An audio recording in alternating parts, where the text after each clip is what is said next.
Have you ever replayed what you said for hours?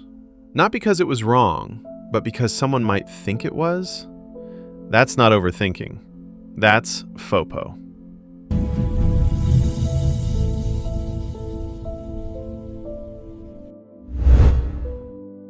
Name it simply. FOPO means fear of people's opinions. It's the fear of being judged, the fear of being misunderstood, the fear of being seen the wrong way. And it's subtle, because it doesn't always feel like fear. Sometimes it feels like being polite. Sometimes it feels like being careful. Sometimes it even feels like intelligence. But FOPO isn't wisdom, it's survival. How FOPO, fear of people's opinions, shows up. FOPO lives in everyday moments. You rewrite a message 3 times. You rehearse a sentence before you speak. You want to post something, then you don't. Not because it's wrong, but because it might be judged. FOPO turns your life into a performance, and the audience is invisible. FOPO is what happens when your mind believes, I'm not safe unless I'm approved. So you scan faces, you measure reactions, you shrink parts of yourself to fit the room. And slowly, your choices stop being choices. They become permission requests. And here's where it gets real. FOPO isn't vanity, it's protection. A social survival program your mind learned a long time ago. So where did it learn it? Let's go one layer deeper. Chapter 2. Where FOPO comes from. It's protection, not vanity. Here's what most people miss. FOPO isn't vanity. It's not you being too obsessed with what people think. It's your brain trying to keep you safe. Because long before social media, long before schools and offices and group chats, your survival depended on belonging. To be rejected from the group once meant less support, less protection, less chance of making it. So your brain learned a rule that still runs today. Approval equals safety. Disapproval equals danger.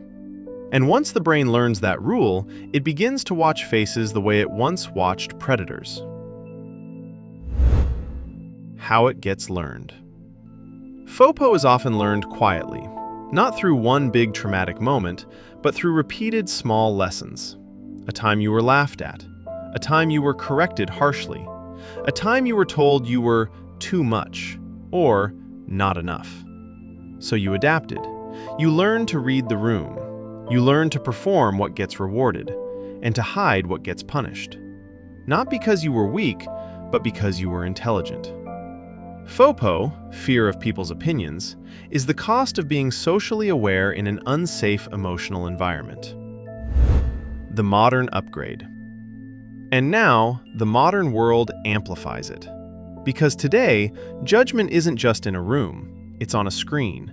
It's in metrics, likes, views, comments, followers.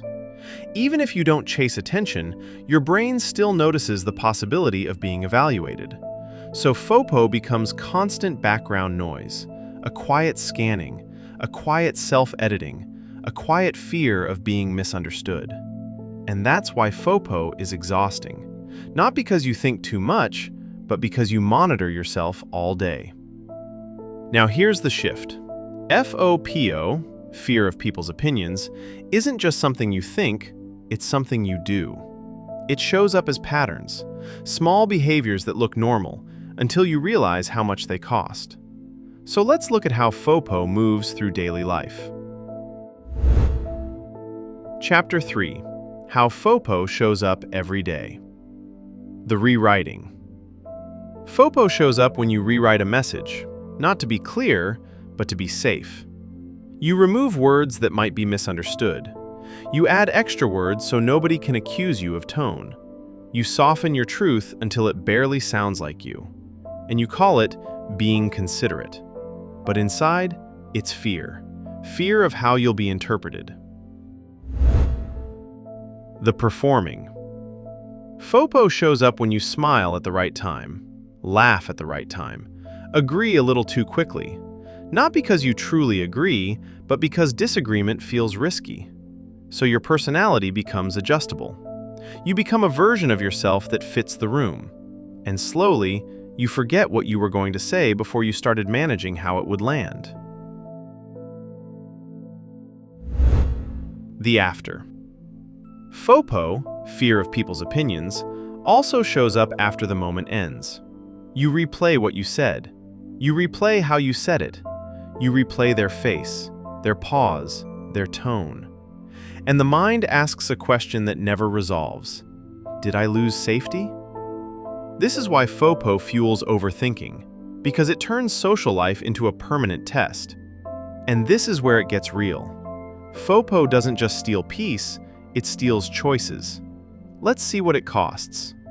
But before that, if you find value in what we do here at EduXplainer, please subscribe, like, share, comment, and while you are at it, turn on the notification bell so you don't miss anything when we post new content.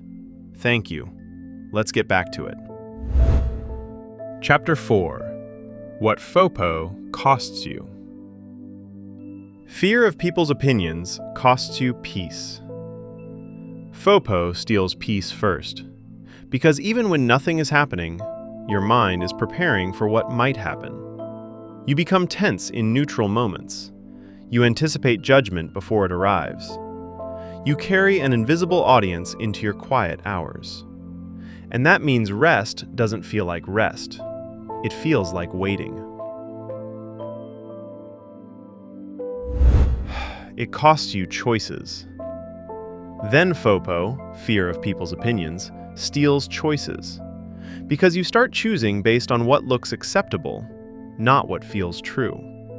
You avoid the post, avoid the conversation, avoid the risk of being misunderstood. And the more you avoid, the smaller your life becomes. Not physically, but internally. Your world becomes what you can do without being judged. It costs you identity. FOPO also steals identity, because when you constantly adapt, you stop hearing your own preferences. You don't know what you want, you know what will be approved. You don't know what you believe, you know what won't start conflict. And over time, you become fluent in other people and unfamiliar with yourself. So the question becomes, how do you loosen FOPO, fear of people's opinions, without forcing confidence? How do you stop performing without feeling unsafe? You don't fix FOPO with bravado. You soften it with safety. Let's build that gently. Chapter 5. How to break FOPO, fear of people's opinions. Gently. Stop trying to stop caring. First, don't aim to stop caring what people think. That goal is impossible. You are human. Humans are social. We care. The real goal is smaller and kinder. Stop needing approval to feel safe. Because caring is normal. Needing is exhausting. Micro-bravery. Second, practice micro-bravery. Not big dramatic actions. Small ones. One honest sentence. One moment of not over-explaining. One decision made quietly without asking for permission. FOPO, fear of people's opinions, weakens when you prove to your brain, I can survive discomfort. I can be misunderstood and still be okay. Choose values over reactions. Third, use a new compass. Instead of asking, what will they think? Ask, what do I want to stand for? Values are stable. Opinions change. When you choose values over reactions, you become harder to control. Not rude, not reckless, just anchored.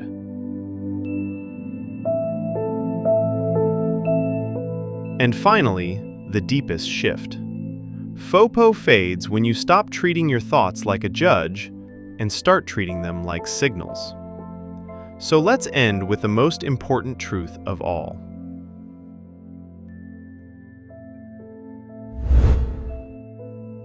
Chapter 6. Closing Reflection. Not enemies. Your thoughts are not enemies. They're messengers. Signals from a mind trying to protect a heart that has felt too much. FOPO is not proof that you're weak. It's proof that you learn to survive socially. And you can thank that part of you without letting it run your life. The goal. The goal isn't to be fearless. The goal is to be free. Free to speak without rehearsing every sentence. Free to choose without asking permission. Free to be seen without performing. And little by little, as safety grows inside you, FOPO loses its grip. If any part of this video felt familiar, you're not alone, and you're not broken. If you have any questions, leave them in the comments. Thanks for hanging out with us, and I'll see you in the next one.